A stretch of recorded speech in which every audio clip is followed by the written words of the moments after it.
Navkrishna valley स्कूलमध्ये बहुविध कौशल्य शिक्षक उद्बोधन वर्ग उत्साहात संपन्न।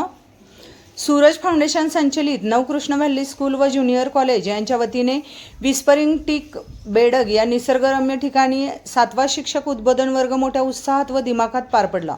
निसर्गाच्या सानिध्यात आयोजित या कार्यक्रमात डॉक्टर प्रसाद देवधर यांनी अध्यापनामध्ये बहुविध कौशल्यांचा वापर या विषयावर अत्यंत प्रभावी व मार्गदर्शक व्याख्यान दिले।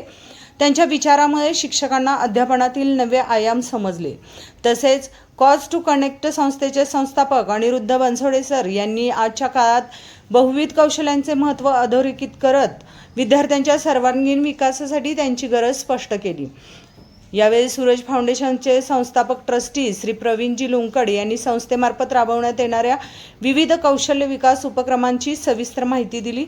तसेच संस्थेच्या मल्टी स्किल विभागाचे प्रमुख श्री दत्तात्रय मुळे सर यांनी 2027 साठी नियोजित विशेष बहुविध कौशल्य उपक्रमाविषयी मार्गदर्शन केले। या कार्यक्रमादरम्यान सूरज फाउंडेशनच्या सेक्रेटरी पदाची जबाबदारी श्रीशैल मोटगी सर यांच्याकडे सोपवण्यात आली। कार्यक्रमाच्या यशस्वी आयोजनासाठी संस्थेतील सर्व विभाग प्रमुख, पदाधिकारी, शिक्षक व शिक्षकेतर कर्मचारी यांनी मोलाचे सहकार्य केले। शेवटी सर्वांचे मनपूर्वक आभार मानून बहुविध कौशल्य शिक्षक उद्बोधन वर्गाची सांगता करण्यात आली।